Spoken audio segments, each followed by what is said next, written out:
Yo, family tree, let me know if you're live in the building with me, live on the mic, live on the mic, live on the mic, MC. Yeah, it's me. Can I get a reload for everybody who's tuning in right now? Yeah. Yo, family, what's really good though? I hope everybody is well, everybody is blessed. We out here, daytime smoke. We're not smoking though. Ew, who does that? Mm. Mm. So yeah, family. Real quickly, I want to know you guys. Are you down for actually doing daytime shows? So for those of us who are in the UK, I'm talking about before 6 p.m. So anytime I'm thinking roughly around 3 to 6 p.m. Okay, are you down for those types of shows? So that's technically school run. That's technically if you're finishing work early, 5 p.m. Um, you know, shows between that time period. Or for those of you guys who have, a leisurely lifestyle, anytime before that. Let me switch to the other camera. What's going on? Let me switch to this camera so I can look directly into you guys' eyes. Let's go. Here we go. I wonder, is that a bit of you? Is So why have you moved back? Anyway, it doesn't make no difference. So yeah, let me know if that's what you guys would like to do because I'm realizing I don't actually have the time to do shows like we used to do shows. And I want to do shows for you guys. Like, I really do, but I just realized I just don't have the time. But I know that my cool down zone is roughly between 3 and 6 p.m. or 3 and 5 p.m. But let's just say 3 and 6 p.m. I might have some freedom of time. So if you guys can, that would be awesome to do those shows during that time period. Let me see. So that's like early mornings for my US audience, 5 hours behind. Yeah, that could be like midday for you guys. So let me know if that's something that you guys are interested in. And I want to get back to doing the debates and discussions. So if you guys want to come on the StreamYard or whatever platforms that we're doing them on, where you guys can come on and we can have discussions on there. Yeah, let me know if you want to do that. And the wickedest thing is, I know I need to bring back Talk with the Titans. I know that we can have like great guests on, but for me, it's work. It's work. It's a lot of work to be able to do that, to actually organize it and bring everybody through and stuff like that. It's like, do I have the energy? Do I have the manpower in me and the time to do those things? I don't know. Speaking with you guys and making you guys come on and do a live discussion is much easier. I can just lay up and then you guys can actually have that conversation. Is less of me participating. In saying that, though, let me quickly read some. If there's any comments, yeah, family tree, make sure you hit up the comment section. Hassan says, "Smoke ready." Yeah. So where was I? Yeah, even my stuff, I actually want to get back into doing some stuff, to be honest with you, because I've been slipping. I've been slipping. So I would love to jump on and do some comedic stuff because I feel as though I don't know, man. I miss comedic information, so I really want to get back into doing some stuff like that. We've been having some conversations on Kemet, and I've been enjoying it. So it's like, yeah, let me spend some time feeding back into my mental reservoir and get into that because I really truly miss that. What else is there? And then, of course, Islam. Islam. I absolutely love Islam personally, but I don't love it the way that you guys love it. I love it from the historical aspect of Islam. And I'm always thinking to myself, like, I should just really do a channel dedicated to that because it's just like I love it because it's my forte. It's history. I don't think you guys understand. At school, I don't think I was good at history at all. Leaving school, college years, I actually was into history so much. I think I bought Herodotus histories. That's Herodotus is the father of histories, basically. And in there, I learned history, and that got me on my journey of like wanting to know history, learning more about history, and so forth. Actually, you know what? Yeah, funny story as well. Me and Mega Man from So Solid, we were having a conversation, and we're both have Grenadian ancestry, and we were having that conversation, and we were putting each other on some stuff. And funnily enough, put on we put on something on YouTube, and it was basically a man discussing how my family and his family had like great ties with each other. Like always doing stuff, business with each other, like building a church in Grenada with each other, etc., etc., etc. Like our family was just like that close, and that was amazing to like hear like the history side of things and so forth. Because I learned a lot. I don't really know a lot like that in terms of my own personal history. I didn't know that much, and then went to find. I was like, oh, like, who's this individual? Like, let me see this man who's doing this. Like, oh, okay, this man OBE. Okay, cool. Alex Pascal. I was like, okay, cool, cool, cool, cool, cool, cool. And then after a while, I realized, oh, sugar, that's like my great uncle. Like that's like my my granddad's brother. I was like, bro, I didn't even, when you don't have the same surnames, yeah. So it's like I didn't even know. And then it's like, okay, cool. I went around family. It's like, yeah, yeah, yeah, yeah. He's like he does like a lot of history and oratory and he ran something on BBC called BBC London Black Londoners and so forth like that. And he was heavy into history, heavy into like black culture, like 60s, 70s, 80s, and doing all that stuff on the BBC and so forth. Right? I'm like, oh, look at that. The fields that he's into, it's like kind of like what I'm into today. Back then, I guess their thing was to go into the BBC, whereas us, it's like we don't really need a major network to pick us up. We can just do our thing on our own. It's much more freedom and flexibility. So it was like amazing to kind of learn that. And that's what I mean. Like, I love history because like things like that you would never find out. Recently, actually, I had one of my cousins over from America. Shouts out to my like Adrian.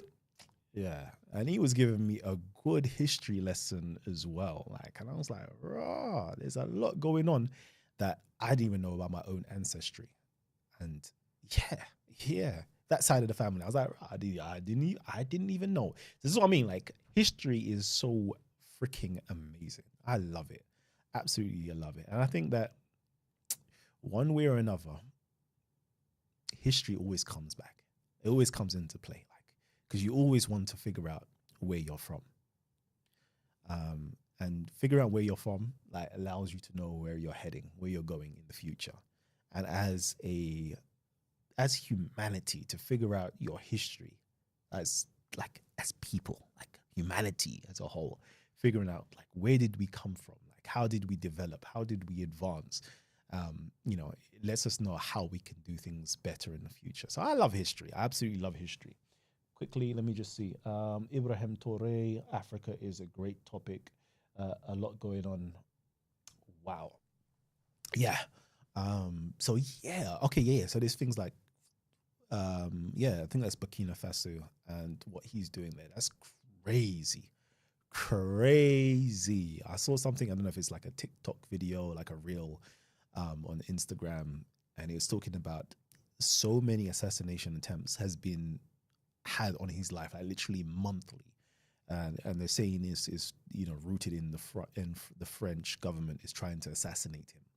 Now, you know me, like I'm not going to say that is factual or true because I don't know. That's just like a little TikTok video. It's not a TikTok video, but let's call it a TikTok video. It's an Instagram reel video, but let's call it TikTok video. Like that's hearsay. I don't know if it's facts or true or not. Like, 'cause I don't know. I haven't done the deep research into it.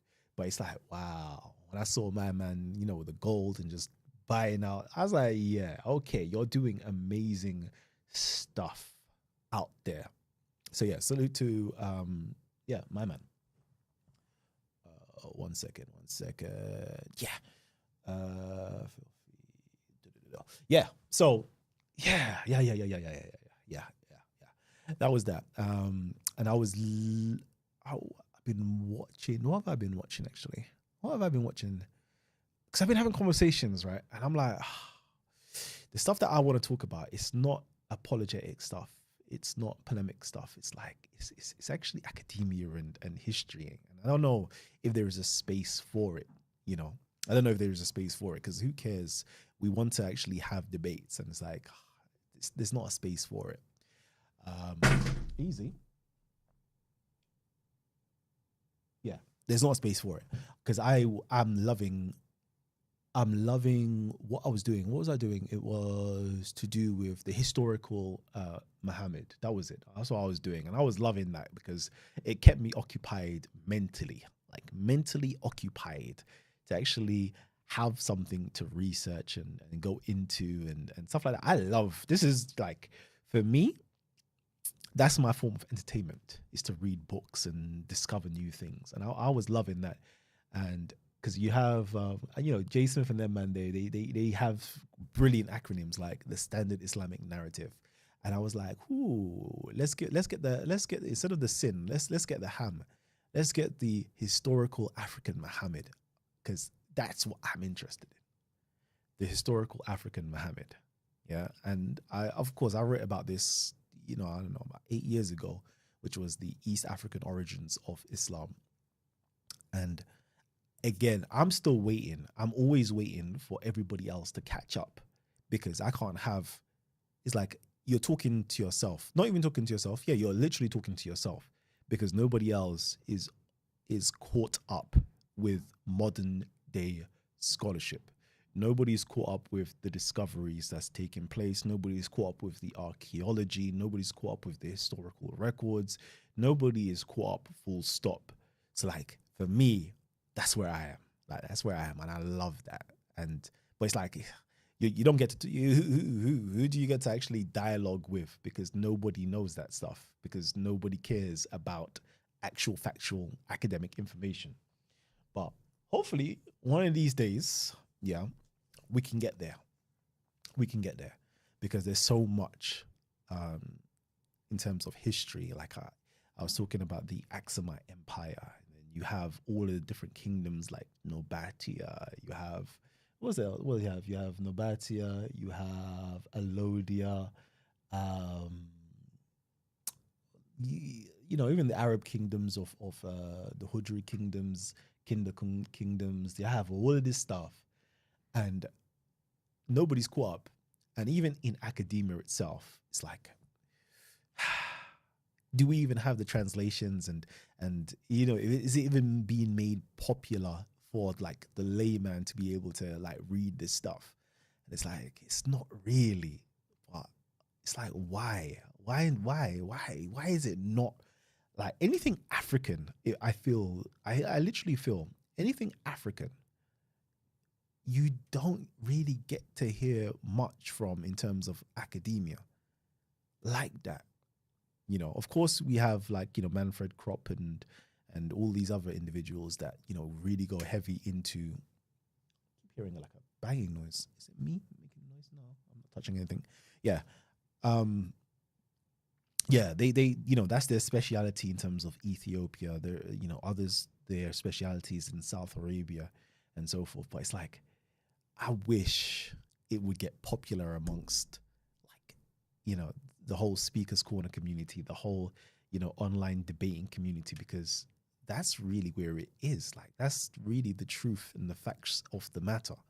And I always say it like you lot just debating rubbishness in the sense that, for example, you have the Christians and the Muslims that are debating each other. Okay. And, all that's going on. And I'm like, yeah, I see it from like a polemic standpoint. I keep hearing a noise. I keep hearing a noise. Let me see. No, it's not even me. Let's see. Let's see if we hear it again. So we hear it from like the polemic sides, and it's like, but you don't even know if you actually read history. It's deep. Ah, okay, cool. So the air conditioning is fixed, but bomber clock. It's fixed. Let me take this off so I can hear it live in person. So, anyways, yeah, my air condition was broken for a little bit, and they fixed it, but there is like a creaking noise that's taking place. Can you imagine? Let's see. Let's see what happens anyway. So, where was I? Islamic community, Islam, Christianity, history. Yeah, history. And I'm like, you lot are just bashing like Christians. When I hear like Christians bash Allah, and I'm like, whoa, whoa. Like they say some crazy stuff, right? And I'm like, you do realize that Arabic, like, okay, you're bashing. Okay, let me see if I can formulate it. They're bashing things like Allah. They're bashing things like the Quran. And I'm like, whew. I understand you bashing Islam. I understand you bashing things like the standard Islamic narrative on things. I understand you bashing the hadiths and, the religion brought around, key peoples and so forth, right? I understand that 100%. It's like, yeah, it's like Christians bashing Mormons, but you still have your respect for the Bible itself, right? Because it's a holy book. But I'm like, you do realize that Allah is actually Christian, which is like,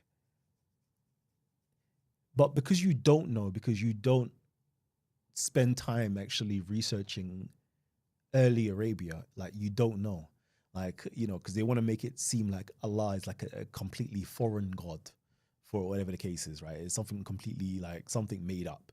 It's like, nah, like you do understand that if you just trace back history and how things work back in the day, in terms of like we in the modern day relate the Arabic language and the Arabic script towards Islam. But you do realize that prior to Islam, the Arabic script and language was already there. And the Arabic script is actually a Christian script. So it's like, you don't understand that. And then the Christian script writing the name of God was Allah. This is prior to, the advent of Islam. That's what the Christians called God.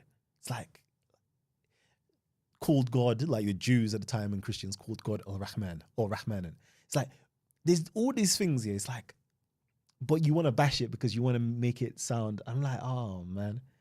And then when you pick up the Quran as well, like, it's like, you do realize if you just read it in the Arabic or even the English translation without the commentary, without the interpretations and interpolations read into it and exegesis read into the text, you do realize that this is like a Christian book, but yet you're demonizing it so badly. And I think even like, I remember reading like the early Christian apologists, like they saw it as a Christian book, to be honest with you, but the followers of Muhammad were just misguided individuals. They used it as a Christian book, but just saw that these people were just misguided. So I'm like,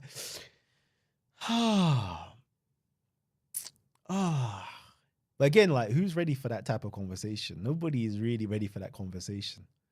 And then even the stuff, let me just quickly see, because I could just be talking to myself. Let me sit up. 1 second, family tree. Let me look at my laptop. Oh. What it do? Facts, bro. People stuck 2,000 years ago. Good day, Kalam, says Carter. Arabic is one of the first languages. Allah is only one word for God in Arabic. MashaAllah, the Bible was in Arabic. Okay, cool. So yeah, back to where I was. So I was like, I enjoy it. I enjoy history. And again, I brought up these facts before in terms of the historical Muhammad. All right. And Muslims, I think both sides, Muslims and Christians, both are upset with me when I bring up these facts, to be honest with you, because they're used to the standard narrative. Okay. everybody's used to the standard narrative because it's very easy because it's you don't have to do any work. It's just all laid out for you. So the standard narrative is very easy to deal with and debate amongst people. But when we go into history, like the facts of the matter, like it's so interesting. It's so very interesting. And this is why I really want to go into and do the HAM, the historical African Muhammad. And even saying African, like people might even get upset with that, to be honest with you. But again, it's because they just don't understand history. And then they'll be like, oh, why has it to be a race thing? African is not a race. But I hear you, though. But we have to deal with the people who actually, who this was built about and around. So it's very, very interesting. And I think I've brought it up before. And I was saying, yeah, like if you go into the histories of it, the first Muhammad, the historical Muhammad, I'm not talking about the Muhammad of, the standard Islamic narrative. I'm talking about the historical Muhammad was an archbishop, a Christian archbishop who was an apostle to the Gentile Arabs, who was a prophet who prophesied things, who worked with the king or the co-emperor of that area, which was Abraha, to bring about a new form of Christianity or a new form of the Christian religion to that peninsula. Like, this is facts. This is history. This is monuments. This is recorded in, various different texts. And it's like, why don't we speak on that instead of, speaking on the standard Islamic narrative? Let's get back to history. Let's get back to actual reality, what took place in the 6th century on into the 7th century. Let's speak on that. But no one does. Like, no one cares. I don't think anybody cares. Nobody really cares about the facts and truth. Everybody just wants to debate nonsense. It's like, again, and this is why I slowed down even doing with Talk with the Titans, because it's a case of integrity. It's all to do with integrity, because my integrity is like, how long can I withstand falsehood and ignorance being propagated on my platform? Like, I can't do it. Like, I know if I did Talk with the Titans, it would make a lot of money and it would blow up as it did, when I was doing it. But it's like my integrity says, I don't have the time and patience for that, Like, I don't want to do it. Like, it just doesn't feel right for me to do things like that, because it's like, I clearly know this is false information. Even when I listen to, and that's why I'm like, I don't even bother with the Christians and the Muslim talks too much, because it's like, I would be correcting everybody every single minute, because it's just like, it's cool. Like, it's good if you want to, like, but it's like false information, man. Real false information. So, yeah. So, again, I know this is, for me, I know this is just me just talking to myself, because I love it. I love it. And I'm just waiting for everybody to catch up. And that's why I really think I should just create like separate channels for my own little passion projects. Yeah. Yeah. The East African origins of Islam. Like, that's my own little separate side channel, and just talk on that, because I've got book loads, like library loads of information on that. And it's like, that's it. That's where my own personal passion, I would love to just discuss that on there. Yeah. And and I would just love to get loads of academics on to like bring forth new information, like new discoveries that's taking place, and let's discuss it. Because again, I always say, like, clearly academia has a racial bias. We can call it racist, or we can just say they have a racial bias. Okay. Because I think I brought it up before, because they will discuss the Byzantine Quran, i.e., looking at the Quran from the Roman Byzantine perspective, and things like that. They will talk about the Sassanid Empire, etc., etc., etc. They will do all this stuff, and I'm like, yeah, but what's about the Africans? Why we never discuss the Africans? Who were the major empire of the day? You know, they always want to talk about the Romans and the Persians as being no, no, no, no, no. Like Romans and Persians are dwarfed in economic power, you know, powerful stop compared to the Africans of the day who were interacting with them. Why don't we ever discuss that? And why don't they ever discuss that? Like it for me is like it's just annoying that you just get to hear like one-sided stories.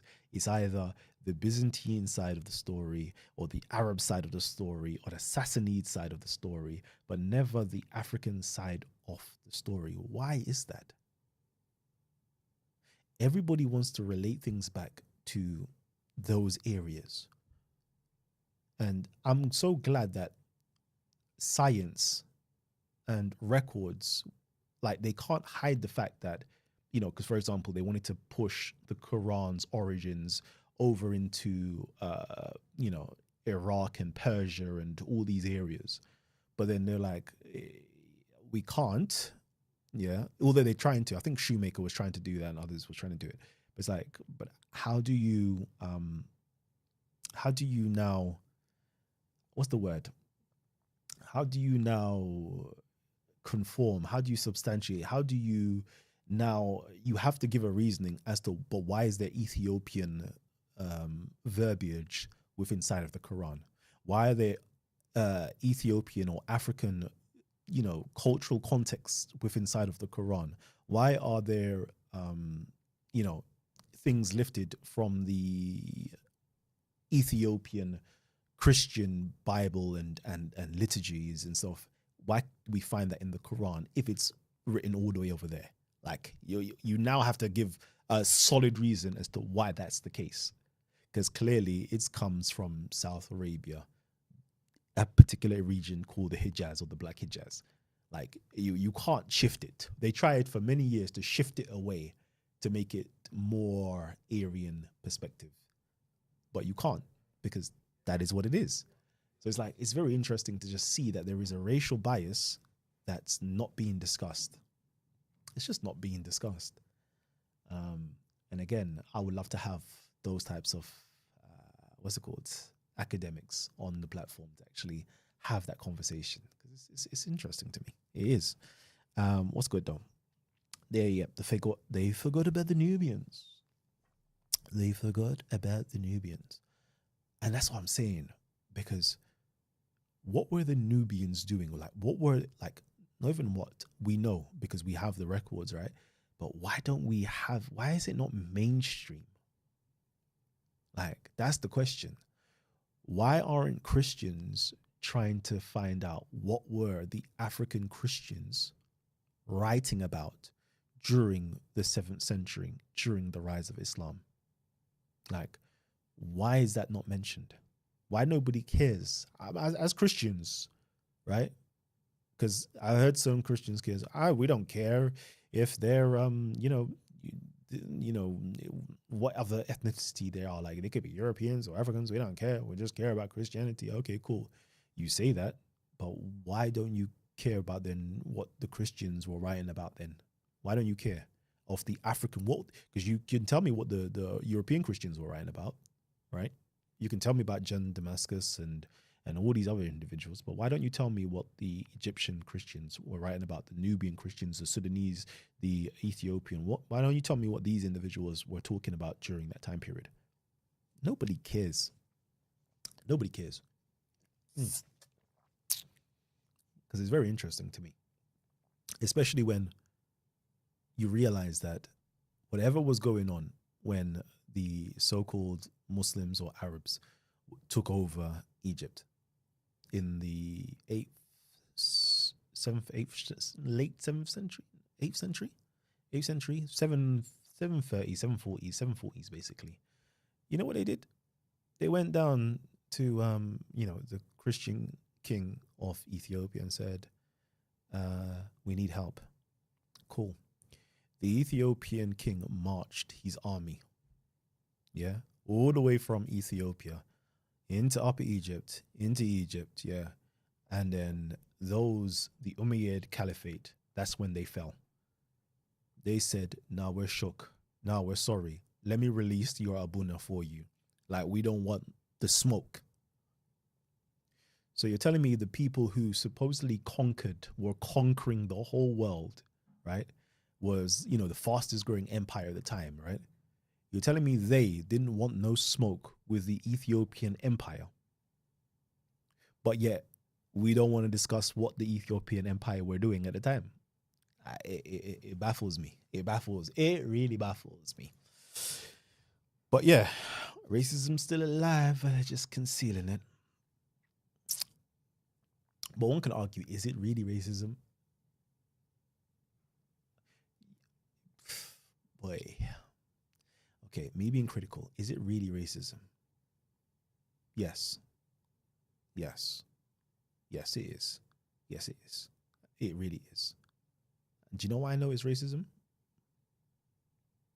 Because when I listen to the scholars speak and the words that they use when they do speak, it's like they use words like amazing. To my surprise, the Ethiopians were doing this. Oh, you would never think that these people done that. It's like, what? Cool. And then when you read their books and then you see the references in terms of Ethiopia and Africa and what was going on, you see it's like very minimal. And they've tried to like discard them. They literally tried to discard them. I'm like, wow, that's amazing. That's actually amazing. That's amazing. But anyways, that's a story for another time, innit? Like when we actually got time to actually have that type of conversation. So yeah, I do think it's actually, yeah, I definitely do think it's racism. I don't expect I don't expect more from the religious community, like Muslims and so forth. I don't really care like about that because I don't, if they're being racist, it don't make no difference. But when it comes to academia, like this is like, you're supposed to be impartial, unbiased, like give us the factual information. But yet you're not really getting it, man. You're not getting it. You're not getting it at all. So anyways, yeah, I already brought out my thing about, the king, the country, and the empire. Let's discuss the king, the country, and the empire. The king being Abraha, his country being Arabia, the empire being the Aksumite Empire that spread across Africa up into the Levant area, even over into Arabia and Iraq. Like, let's talk about that empire, yeah, during that time, during the origins of Islam, the empire that the Muhammad of Islam and the historical Muhammad was birthed into. Let's talk about that. Let's talk about what was going on. Let's talk about that power, that force that was there, the culture that was there. Let's discuss that. Once you discuss that, you will understand. Let's discuss what the historical Muhammad supposedly was doing in Mecca, in Arabia. Let's discuss that. Because we have records, external records, outside of the Islamic records of the historical Muhammad doing stuff. Right? The other Muhammad, that's a story for another day, innit? Like, we don't know. We don't know about that. We don't know about that. But the historical one, we do know about. We do know about. Like, why is that never discussed? Anyways, as I said in there, anyways, so yeah, family tree. Give me some conversations. Give me some. Talk to me though. Talk to me. I'm saying that I want to do earlier shows between 3 and 6 p.m. Let me know if you guys are down to have those shows. Why is it not switching between the cameras though? Because I wanted to do this so I can look into the camera. There you go. So yeah, let me know, family tree, if you guys would like to do shows between 3 p.m. and 6 p.m. like weekdays. Not every day, just when I'm free. Let me know if that's be a good time for you, because the later ones, I don't know if I can commit to that because I'm usually busy during the later ones, later times. He was a Hanif following Ibrahim way, hanging out with Sabians. Yeah, yeah, he was. He was. But again, talking about the history. Hey, listen, I can't wait, man. I can't wait. As I said, I can't wait. I think I'm gonna have to force the issue. Do you know what I'm gonna do? I'm gonna reach out to like Jay Smith. That's what I'm gonna do. I'm gonna reach out to Jay Smith and I'll be like, yo, Jay, let me what's the word? Let me do a presentation on your channel, please. Let me do a presentation on your channel on the historical Muhammad. I'll do that. And you know what that will do? That will cause a shift. Then I'll reach out to Gabriel Saeed Reynolds and be like, yo, Gabes, let's build a relationship. Let me do a presentation, please. And I would love for you to fact check me as well. So let that cause a wave so we can actually have like proper conversations.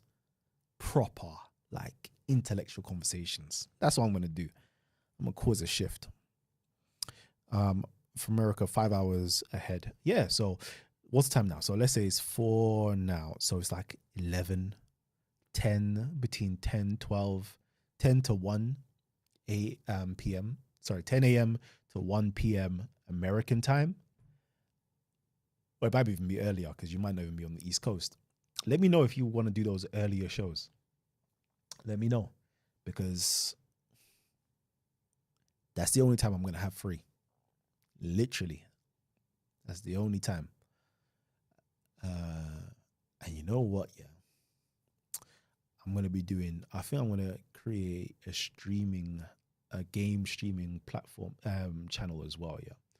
Because I want to help. Actually, if you've got anybody local, kids between the ages of 12 and 16 or 12 to 18, preferably 12 to 16, let me say 12 to 16, who wants to learn how to stream,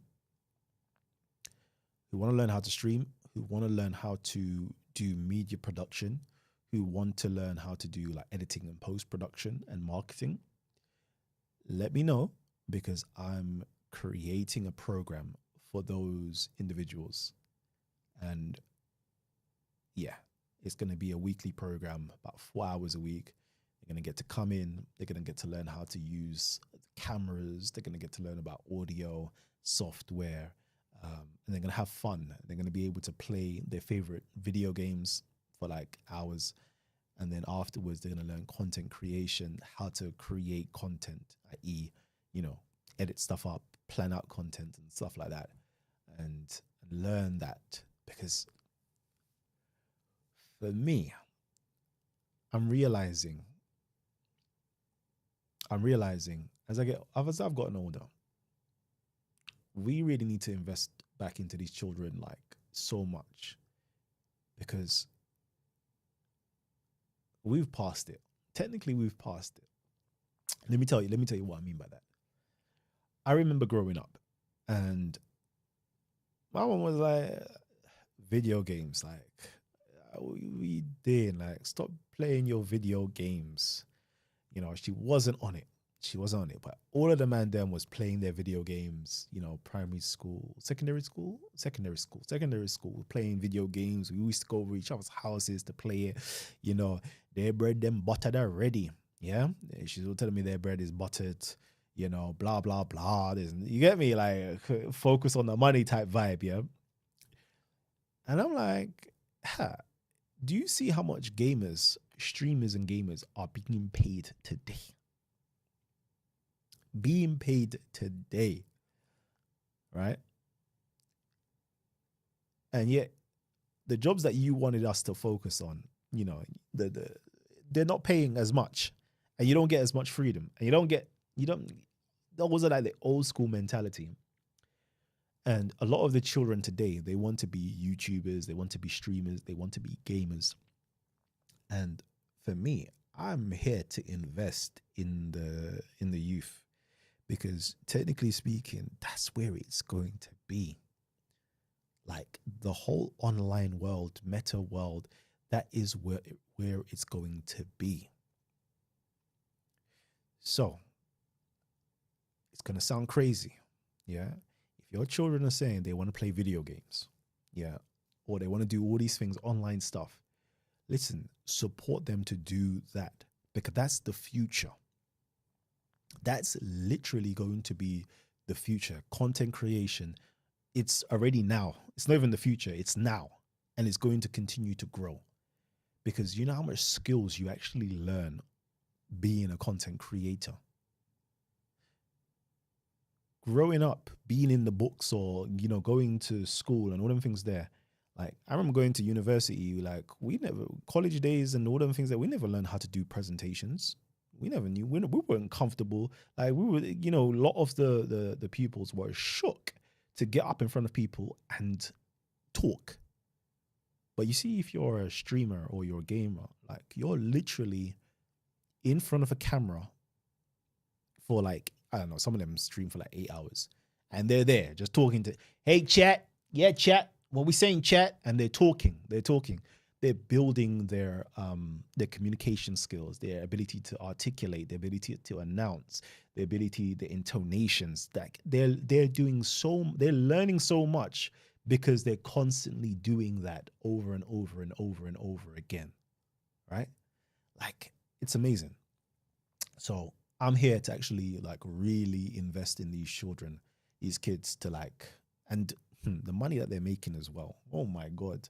Some of these streamers are making millions of pounds, like millions, literally millions of dollars, hundreds of thousands, like even just doing tournaments and competitions, even like brand deals and sponsorships. Like, they're making a lot of money and they're just kids. Like, I'm talking like kids, 12, 13, 14, 15, 16, 17. And you as a big hardback man and woman, you're not even seeing like what they make in a week is not what you're making in a year. But yet you want to tell them like, oh no, go through the traditional route. Nah, the traditional route is absolutely dead. Like, do you know how much editors, like, even if they just learn editing skills, like, editors are in high demand right now. Even if they learn like media production skills, how to handle cameras and stuff, like, that's in all high demand. Audio, all of these things are in high demand.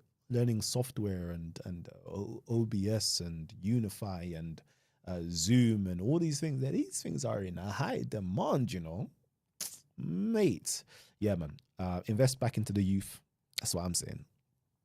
Invest, and especially because I realize it. I see my son. He's there playing. I'm there looking like, okay, cool. When you check the app, you see, okay, cool. Yeah, my man's on.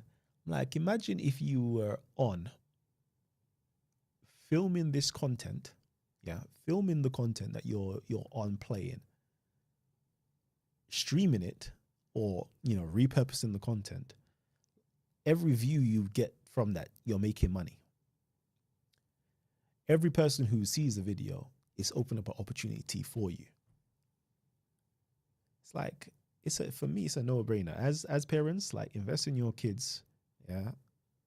As long as you feel comfortable with them and they're what they're saying on camera as well, because it's, again, for me, like streaming, I know I have to be very thoughtful of my words, and me being very thoughtful of my words on camera means that if I'm doing it so repetitively, it now becomes part of my own being, because what I say on camera is what I would say to my mother, my grandmother, my daughter. You know, the ways there, like, wherever, like, that mindfulness of just being proper every single moment. My mindfulness of saying, or whatever I'm saying, has to be factual, truthful, verifiable, like, constantly, means that my internal being has to be that way. Does that make sense? So it's like a great skill. It's absolutely a great skill because it builds you as a person, as a character. Yeah. Let me see. The Catch Me Outside click blow up on the internet. The Catch Me Outside chick. Yeah, Catch Me Outside. Yeah, there you go. Yeah, she definitely did blow up on that. Even the Hawk tour. But yeah, while we're discussing the negatives, man, look at Kaisa Nat. Let's talk about Kaisa Nat. Look at Kaisa Nat doing amazing, absolutely amazing stuff. And even I watch a few like streamers, gamers as well, like Joe Woe. Uh, he's amazing. Amazing. They call him the Movement King, right? But what I love about Joe Woe is that he has a stutter. Can you imagine? This man has a stutter, but yet he's on the internet and he's fighting through that stutter to the point that you don't even get to notice it as much, but he does definitely suffer from a stutter. And for me to overcome that, to be on the internet streaming 8 hours, even 12 hours a day, and overcoming your stutter, it's like, it's such a beautiful thing to see. And to see that people are tuned into you because they like your vibe. They like your vibe. Like, people are out there trying to find their tribe. You know? So yeah. That's what I'm saying. Like, just invest in these children, man. Invest in these children. Because even I've seen a few of my friends, their children, like, they're really good at some of these games. They be playing Roblox, what's it called? Roblox, Warframe, Fortnite, Call of Duty, all of this stuff. And they're really good at these games. And then when you check out like esport, there is like a big community, and it's actually a sport that people like, it fills out stadiums, like basically a stadium. People come to watch, like, you see as actual sports, no, internet sports. They come, sit down, spend their money, go to all different countries like Dubai in America and London, Europe, to watch these players play these games. It's like, it's amazing to see that there's a whole world out there. Yeah, that's it. That's me giving my little 2 cents on that. Yeah, family. But yeah, I'm not even trying to stay here much longer though. But oh yeah, the other day, see, I'm here talking, you know what? Again, family, make sure you like drop the comments in the comment section so I can interact with you. And I was watching, see, I was having a conversation, I saw this Sam Shamoon video. I'm gonna say it as I saw it. I saw a Sam Shamoon video. And although I think he's brilliant, for me, I see the problem of being a, a preacher style, a polemicist or apologist, because you don't get fact checked. And that's why I'm like, I need to bring back fact check. Remember, I used to fact check a lot of these people at Speaker's Corner. We need to bring that back, because the problem is a lot of these people are saying like stuff that sounds so good, and I'm always like, ooh, I like this stuff because like I can use that in a dialogue, I can use that in a debate, I can use that as ammunition to, prove a point. But it doesn't stand up to scrutiny. That's the problem. And it's the problem that I'm having for me, because I don't want to pick on anybody, because I always go through the comedic stuff, because that's the stuff that I have a lot of interest in, right? Like, if you tell me like what's your number one stuff, I would say Kemet. What's your second? It would be historical Islam. What would be your third? Philosophy in general. Okay. So, but I don't want to pick. I don't want to feel as though I'm picking on, because I'll make videos all day long, like picking on comedics. And I feel sorry for them at times, because you're just like a budding, growing community. But it's like, there's so much misinformation in there. So much misinformation in there that you're just going to end up looking stupid when somebody really critically analyze what you're saying. Like, it's just going to look so dumb, like so dumb. And I fear, But then I see that with Christianity too. Like you guys do exactly the same. Well, Islam, they've been doing that for God knows however long. Like, and they go unchallenged. And then when I went to Speaker's Corner, and I was like, okay, logically this stuff doesn't make any sense. But I hate to be that guy, and I hate to be the guy who's going to be the enemy of everybody, because my master teacher was Socrates. And he said, yeah, you have to become a gadfly and sting the nation into movement, into operation. Because if you're not thinking, like, you're literally dead. If you don't think critically, if you can't critically think, like, what is this? What's going on here? And I see it a lot. And I was listening to, like, I saw Sam Shamoun, and I saw how many likes and comments this video got. And I was like, I got bamboozled. I almost got tricked into believing it until, obviously my academic side said, okay, let me actually go Proverbs 30. Let me read from 1 to, and obviously it's verses 3 to 4. And I'm like, bro, this is the most deceitful, Decepticon thing I've seen in my life. Right? I'm like, hold on. Let me just see if it's not me only. I know my comprehension skills is amazing, but sometimes I have to think, am I just too smart for my own good? I was like, all right, cool. Let me go through the Christian commentaries. I was like, even the Christian commentaries are agreeing with me, apart from a couple that sided with him. And I was like, all right, let me go through Safaria. Let me see what the Jewish commentaries are saying. It's like, yeah, this is basic. Like, this is basic comprehension. Like, why are we twisting stuff? Why are we twisting? Just nasty work, to be honest with you. But again, like, do I want to pick a fight with Sam Shamoun? No. A lot of these people, I just let everybody slide because it's not my business, innit? Like, if you're trying to get everybody back to Christ, like, who am I to stop you and get in your way? Like, do your thing, innit? But because my lane is not belief, my lane is facts. And religion is based upon belief. But for those people who actually want to have real intelligent, critical conversations and question stuff, that's where I come in. Like, I don't want to mess around with your faith. That's not me. Like, I want you to have your faith. Be the best Christian you can be. Be the best Muslim you can be. Be the best Jewish person you can be. Be the best Hebrew Israelites, more, whatever you want. You can be. Like, I'm not here to stop you from, to lose your faith. But if you want to go into the realms of reality, academia, intelligent conversation, let's have that conversation. I'm not trying to convert you. I don't want you to leave your religion, because most of you, if you did leave your religion, you'd be a horrible person. So please stay by your religion, man. Stay by your religion. It's like, aren't you Kemetic? Yeah, like I said, I deal with Kemetic philosophy. It's a philosophy. It's not a religion. You can be a Kemetic Christian. You could be a Kemetic Muslim.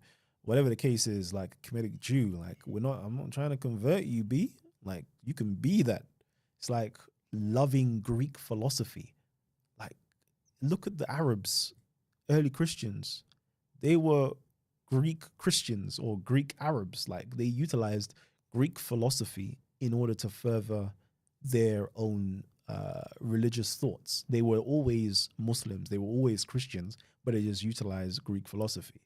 And that's what I do with Kemetic philosophy. Like, and that's what you can do too. Like, if you wanted to jump on the Kemetic wave, you can utilize our Kemetic philosophy to further your own religion. It doesn't mean you need to convert to anything. Like, oh, I'm not trying to convert you. Like, where am I going to take you? Where am I going to put you once you've converted? Like, that's a lot of responsibility on my hands, mate. Oh, I don't want to be. I'm not your pastor. Okay. Let me quickly read some of these comments. Has the speakers corner dissipated? I don't see posts from content over everything anymore. Yeah, he hasn't posted for a long while. Yeah, a few people saying that, like, that was the golden era is when the Kemetics, and the Kemetics are technically just the black people. When us as the bourgeoisie, the intelligent blacks, we're at Speaker's Corner. I'm talking about myself, Sarah Garvey, Gary Google, yeah, Big Bro, Ty, Hebrew Ty, Gabs, um, others as well. When we were at Speaker's Corner, that was the height of Speaker's Corner. When I was there recording, that was the height. When content over everything came, that was the height. After that, it just went downhill. Okay. When we were there, we created something absolutely beautiful. Absolutely beautiful. But yeah, Speaker's Corner, that's it's dead. It is dead. It is dead. Kalam roasted Ali Dawa and Mohammed Jab, bring it out. There is no such thing as a logical Christian or Muslim engaged in dialogue with them is an exercise in futility. No, I don't think so. I think there are a lot of logical Christians or Muslims. It's just the problem is when the results of logic leads them away from their religion and having to admit that there is a flaw or a doubt with inside of whatever their religion espouse, that's when cognitive dissonance does take place, right? It does, unfortunately. Yeah, I guess it's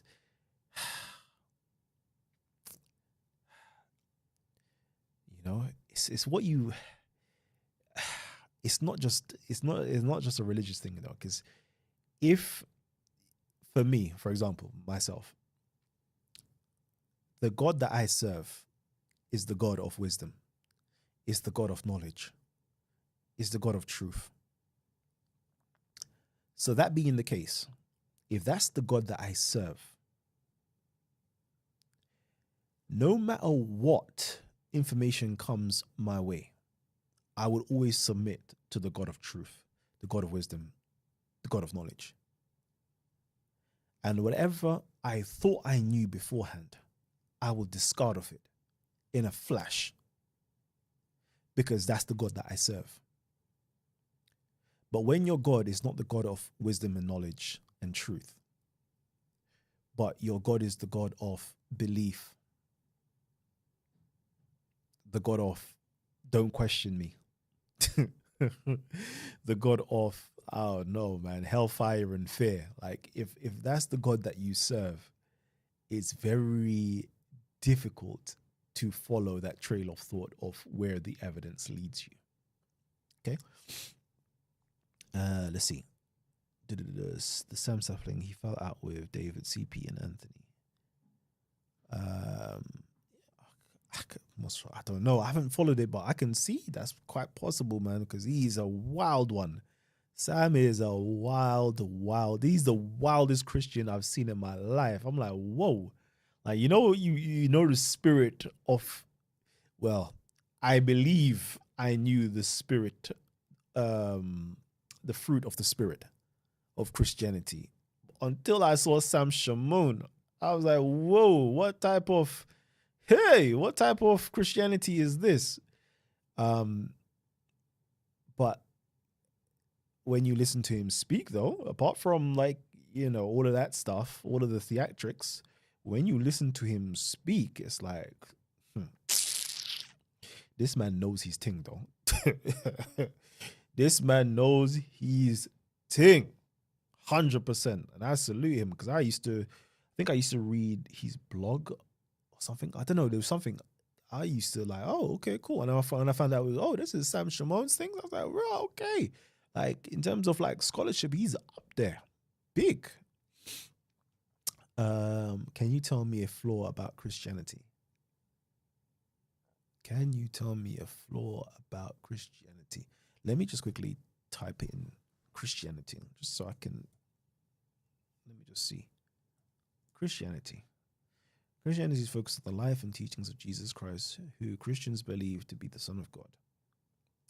Jesus was born in Bethlehem. Okay, all right. So it's focused on the life and teachings of Jesus Christ, who Christians believe to be the Son of God. What would be a flaw? Okay, let me see another AI thing. Christianity is a monotheistic religion based on the life and teachings of Jesus Christ. It is the world's largest religion with over 2 billion followers. Christians believe that Jesus was the Messiah, the Son of God, and that he was sent to earth to save humanity from sin. They also believe that Jesus was raised from the dead after his crucifixion. Okay, so, all right, so that's Christianity. Now, let me pick a flaw for argument's sake. I never really tried to ever pick a flaw in Christianity, you know. Okay, a flaw in Christianity.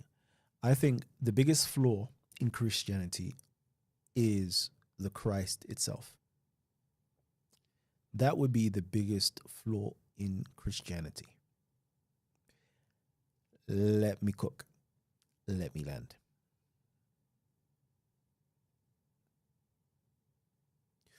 Where does your concept of the Christ come from? Because Christians simply accept Jesus as being the Christ. They simply accept Jesus. I think they even surname Jesus Christ. JC? Okay, so yeah, Christians tend to accept Jesus as the Christ. But where did your understanding of the Christ come from? Don't give me the New Testament. Give me, for example, if you was living in the time of Jesus himself,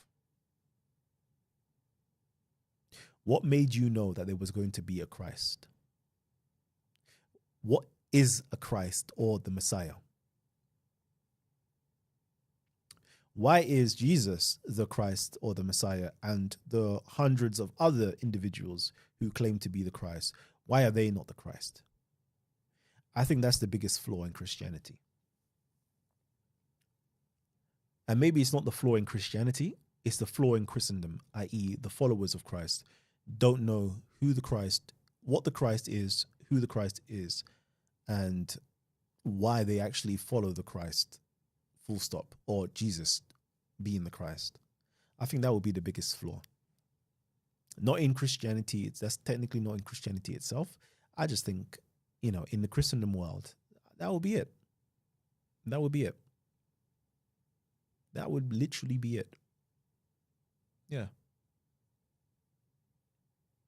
And if he wasn't a Christian, would you follow Jesus in his day and time, claiming to be the Christ? Personally, I'll be real with you, okay? And this is not to diminish Jesus being the Christ. Personally, I don't think any sane person would. I don't think any sane person would. Why would you? It's just that the marketing of Christianity has spread so well that, yeah, I got you. But tell me, what is the Christ? Like, what was the Christ supposed to do? What is the Christ? Why is the Christ even relevant? Right? I don't think most Christians have ever articulated that. They've always come from their New Testament perspective. So yeah, there you go. That would be the biggest flaw. The logical framework of Kemetic philosophy is diametrically opposed to that of Abrahamic religions. If an individual is objectively analyzing Abrahamic religions, they must come to the conclusion. The logical framework of Kemetic philosophy is diametrically opposed to that of Abrahamic religions. I think that in terms of popularized Abrahamic religions, yes, I could see how you can come to that conclusion. But I think at the root of Abrahamic religion, it's not diametrically opposed to, it's not diametrically opposed at all. Why do I say that? Where's my phone? Yeah, why do I say that? Just turn this TV back on. 1 second.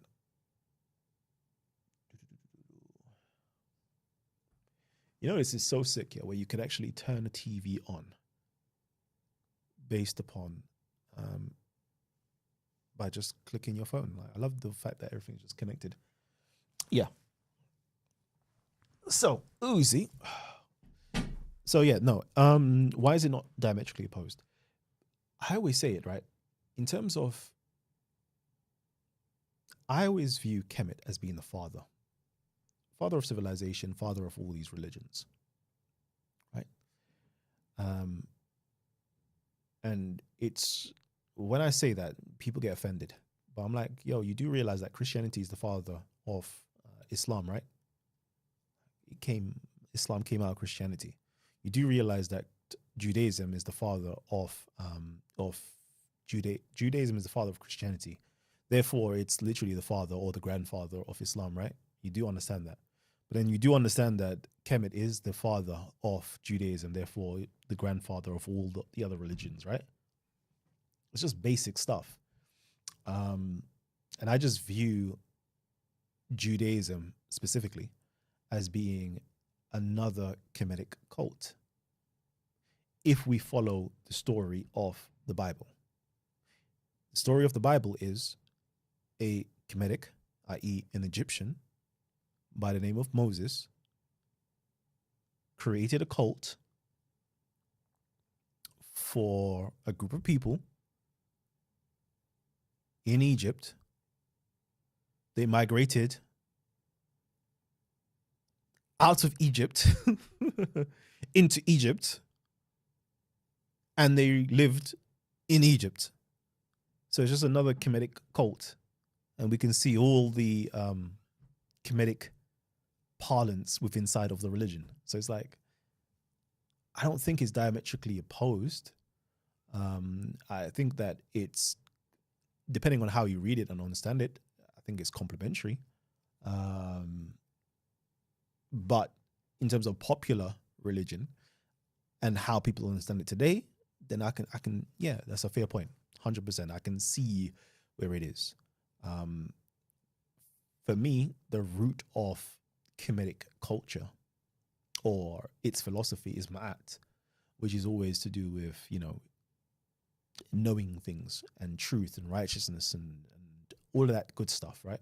And morality. But then when you read the Quran and you read the New Testament and you read the Old Testament, they have that same principle. You shall know God. You shall know the truth, and the truth shall set you free. You have basically that same concept of knowledge and knowing things and being truthful, and you have the same concept of justness and all those things there. You have the whole concept that we do, in Kemet. You can't find anywhere earlier than that, of the judgment scene and being judged and being righteous and all, and in every other place, Judaism, Christianity, and Islam, they all have it. So is it diametrically opposed? No, but it's just how people are interpreting the religion today is opposed to Kemet, but in its root, it's Christianity is just another, not Islam. Judaism was just another Kemetic cult. Like literally the pharaohs built temples for the Jewish populace. They created temples, Egyptian style temples for the Jews. Like, what? It's just another cult of Kemet, Like, according to their story, Joseph was made he was basically the pharaoh. He was like the second in command, the vizier to the pharaoh. Like, he was next in command. He was buried. All of them was buried as Egyptians, like according to the story. I'm not saying it's true or false. According to the story, so it's like it's just another Kemetic cult. To be honest with you, that's the way I personally view it. So I don't see them being diametrically opposed. Okay,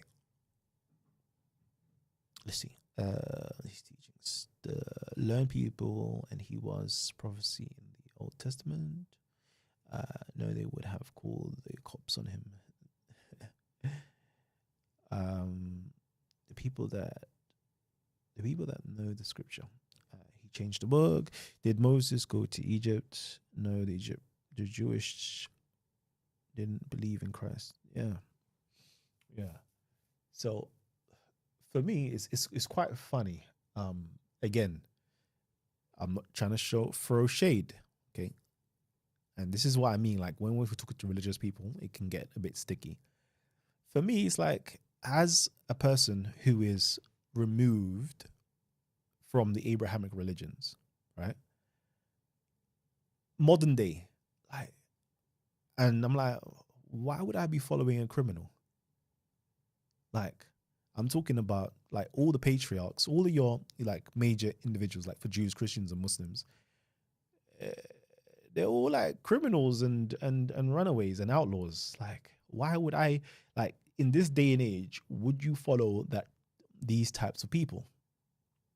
Like, for example, Moses, the key individual. Like, if you asking me, like, can you bring flaws towards these things? Okay, Moses was technically a convicted criminal. He was a murderer. He wasn't simply just a murderer, he was a murderer that was on the run, an outlaw. My man murdered somebody and then tried to hide the body. Do you know how despicable that is from the cultural context? The cultural context of having a proper burial. Like in ancient times, like they'll be warring. Like, the story of Troy and Achilles and all these people, yeah, they'll be warring, but they will stop, the battlefield for, you know, the other side to collect their dead bodies and to make sure that they have a proper burial and so forth, right? Like this is a major thing back in the ancient days. Like that's what I'm saying. You always have to understand the cultural context of things. So you're telling me that this convicted criminal, murderer, who's on the run, an outlaw, I should follow that person in this day and time. So like, let's say, Nigel Farage, we now find out that he is a convicted criminal, murderer, but he's on the run. He's living now in, what's the Cayman Island. He started his new political party or whatever the case is. Like, would you join that? No. But yet, because they are patriarch and it's in the Bible, all sense of like common sense and critical thinking, yeah, like goes out the window and you're like, yes, my Lord, I shall follow thee. Doesn't make any sense, right? And then same thing again with a big man like JC. Again, I'm not throwing any shade. I'm just saying, like, if we were to remove and just like look at it objectively, there is problems, right? It is problematic. You have JC, who what did he do? Is it treason? Treason? Treason? What's it called? I think there's even a bigger word for it. But let's just use treason for example. That was, it's almost like terrorism. What's the other word for it? When you're trying to overthrow a kingdom, like you're trying to overthrow something, it's like a coup. It's more than that. But like, let's just say it's treason. You're going against, because that's what he got convicted for, right? He's another convicted criminal. He didn't get away. He didn't get away though. Like Moses got away, but convicted criminal for high treason, like in that day and time, trying to set up your own kingdom or system when the Roman emperor, like in the Roman Empire, and you're trying to call yourself the king of the Jews, like cool. For you, it might not be a big thing, but in back then, it was a major thing that led to man's death. Civil unrest, all of that stuff, like all of that stuff. Would you follow a convicted criminal that was sentenced to death for their crimes against the nation, against the empire? Oh no, man.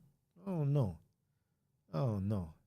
It's like Queen Elizabeth time. Like if somebody now went against that and done treason, like, and oh no, man, I don't think I would follow somebody like that.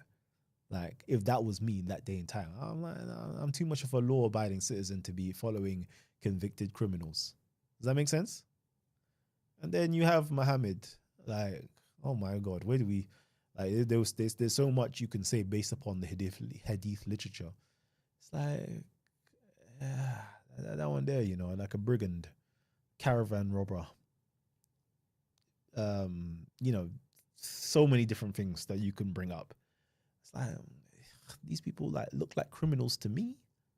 It looks like. I'm not saying that they are. I'm not saying that they are in from a religious perspective, but a lot of them things there is a bit like iffy, you know. A lot of them things, man, like Abraham. What is it, Abraham? Isaac Ishmael. I believe it's Abraham. Yeah, I will sacrifice my son, you know. Like for me, if a man said, I'm ready to kill my son, I'm ready to sacrifice my son for God. I'm trying to do a Jewish accent. I don't know. My Jewish accent is rubbish. I don't know, man. Would I follow these individuals?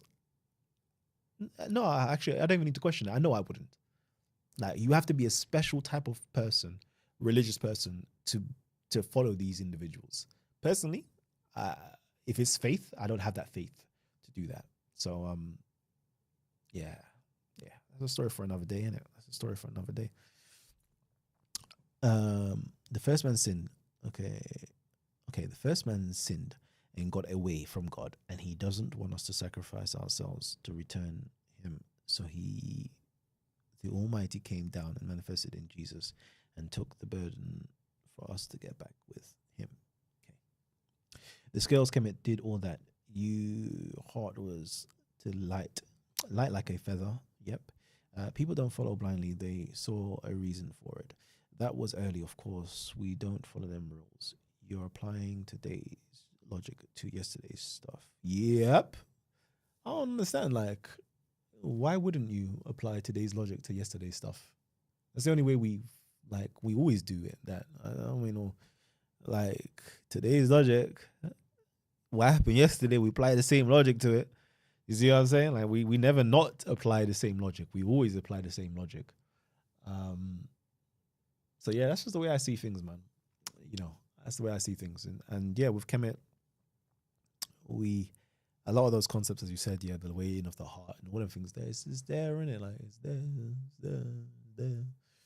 there. You know what? I always have fun, yeah, because, you know, people always ask me, you know, don't you need to repent for your sins? Repent for your sins. I'm like, I don't sin. I'm literally sinless. Stuck for Allah. I'm like, you do realize, like, sin came from the law on the Moses, right? I think this is written in the Bible somewhere. I was never part of like Jewish clique. Like, me and Jehovah, I never signed no contract with Jehovah to be like follow these rules. So how can I possibly sin if you are not underneath the covenant of the law? How are you a sinner? Like, explain that one to me, that I must repent for my sins. I did not sin in the first place in order to repent from my sins. You dig? It's like, where are we going with this? Where are we going with this? But anyways, but yeah, Christ is king. 100%. 100%. Christ is king. And for me, and I was having this conversation as well, yeah. Like, for me, coming like from Kemetic philosophy, I see no purpose going against Christianity, because the teachings of Christ as a Kemetic philosopher, like, they're amazing. Like I am an ally to that. I'm there to help you, like we did all of the Jewish kings, not all of the Jewish kings, but, you know, in order to establish your system as Kemetic, we aided in that process. Like, yeah, let's set you back up again, man. Let's set you back up again. Let's set you back up again so that you know, the Messiah Ben Yosef will come. You know, I'm good with that, because that means that the next Messiah will come from the lineage of Joseph, which means the next Messiah will come from Kemetic lineage. So it's like, yeah, man, like, we're here. Like, let me support you on that. Let me support you on that so we can have like a Kemetic king back in power again. Let's do that. Let's go. Like, so for me, when I hear Kemetic say go against Christians, I'm like, why are you doing that, man? Like, Kemetic Christians are your allies, man. Help them. Ah, okay, cool. Hey yo, didn't you beat the pastor in his church? Kalam knew more than the pastor. Always. Um, cool. Yeah. So let me see. What's time now? 5:20.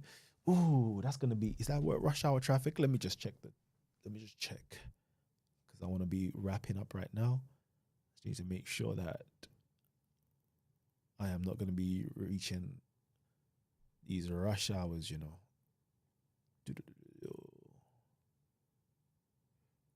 Ugh, ugh, ugh. An hour and 1 minute. For flip's sake. Let me say inshallah. Let's salute the Arabic God for now and just say inshallah, man. 53 minutes, please give me a 53-minute route. Car, an hour in traffic, man. I can't deal. I really can't deal. Okay, yeah, that's me. Till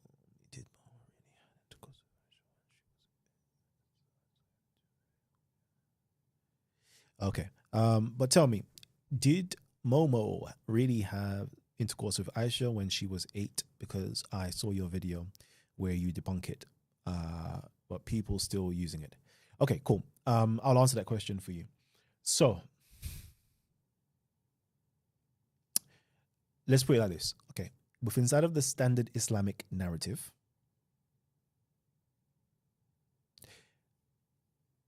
Momo, i.e., Muhammad, had sex with Aisha at 9 years old. That's number one. Okay. Within inside of the standard Islamic narrative, that is there, i.e., within inside of the Hadith corpus or the Hadith literature, that is there. Okay. Now, within inside of the Islamic Hadith literature, there are a lot of things in there that are false. Okay? That are false. Based upon the standard Islamic narrative, based upon how they measure the standard Islamic narrative. Now, if we go back into the sources, we see that the mention of it took place with inside of the with inside of the 9th century. That story started circulating inside of the 9th century. Now, in the earlier records of the standard Islamic narrative,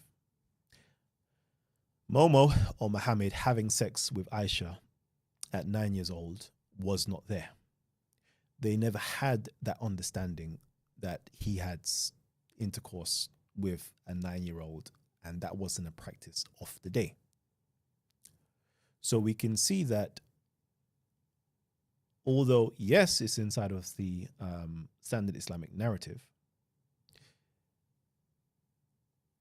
it wasn't part of the earliest understanding of how they knew Muhammad.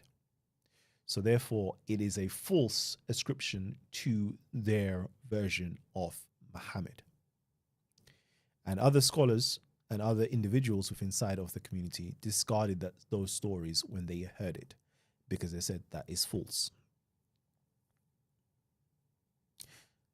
Based upon the science of hadith, i.e., how do we verify if a report or account within inside of the hadith corpus is true or false? If you follow that scientific methodology, you would understand that that is a false ascription to the Muhammad of Islam. So that's the little nuance in there. Now, thirdly, in terms of Muhammad and the historical Muhammad,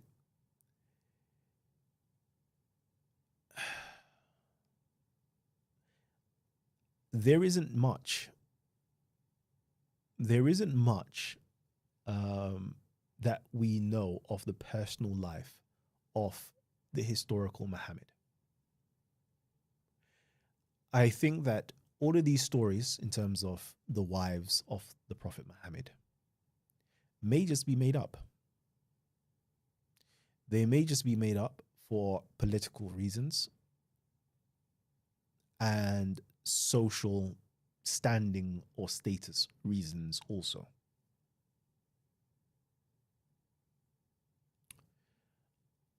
And I don't think the historical Muhammad, when these stories started circulating, even like the earliest stories when they started circulating, it's quite clear that their memory of this individual is quite far removed. So even the fact that he had a wife called Aisha, or a wife, or any of the other wives, that is even highly doubtful, to be honest with you. But again, this is where it gets a bit techie, because when we're talking history versus traditions. So, earliest traditions is that he did have various wives. Earliest traditions, he did not have sex with a 9-year-old girl. Later traditions, which did get rejected, but became part of the standard Islamic narrative, he did have sex with a 9-year-old. So depending on where you want to stand, you could easily argue that Muhammad had sex with a 9-year-old, and you will be correct because it's inside of their hadith corpus. If you wanted to take it up a level higher and be much more accurate with your speech, you would say that the earliest records of Muhammad did not have sex with Aisha, who was 9 years old, and 9-year-old Aisha. But later on, it did develop into that. So it's depending on where you want to stand. Then if you want to go a bit further than that, and we start looking at history and historical Muhammad, and is there any, how can I put it, corroborating evidence, i.e., if you took this into a court, is there any eyewitness to him existing and him having a wife and so forth? The historical Muhammad, the proper, like as historical works, as historians that we do, we would say that, nah, there's no evidence that he even had a wife called Aisha, and there's no evidence of these things. But we do acknowledge the tradition has it in there. Hopefully that makes sense. Let's see.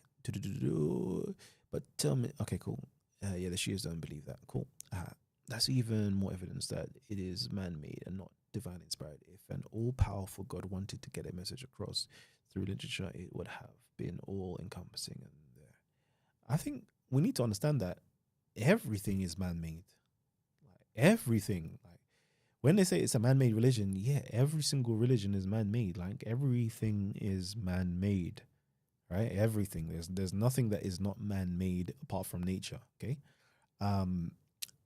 But even, yeah, divine inspiration means that you were inspired by the divine realm, but it's still you as a man having to articulate and do things, and therefore it's man-made. So you're saying that he's not a prophet. If the story was true, there should be multiple contemporary prophets that speak different languages, all saying the same thing. If that was the case, it would have more credence. See, and that's when you get into, yeah, see, I like the way you're thinking, Ntango. Yeah, because that's when you get into the historicity. what was going on in the 7th century? Who were the other prophets that were speaking in the name of this deity? Right? What were they saying? Right? Talk to me about their Quran. Yeah, it's not just the Muhammad of Islam that had a Quran. There were other prophets that had their own Qurans. Like, but we don't get into these interesting conversations because I don't know.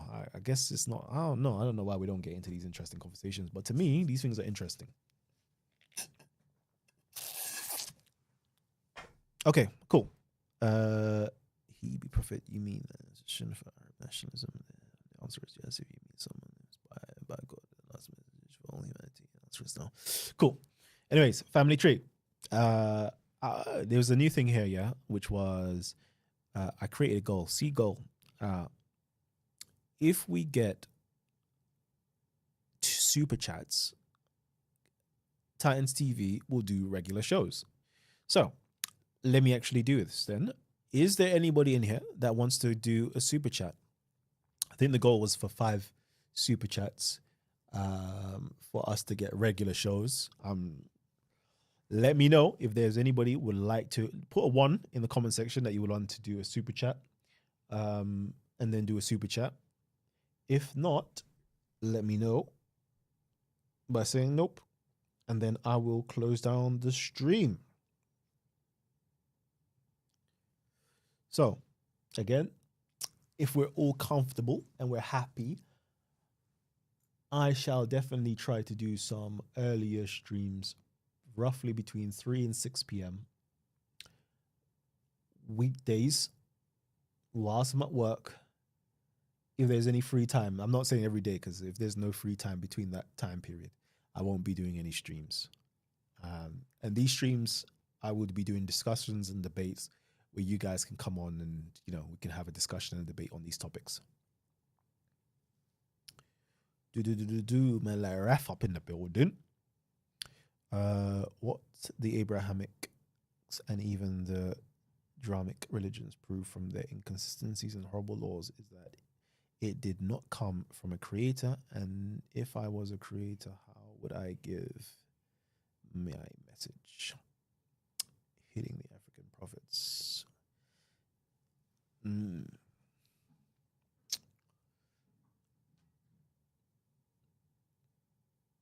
Yeah.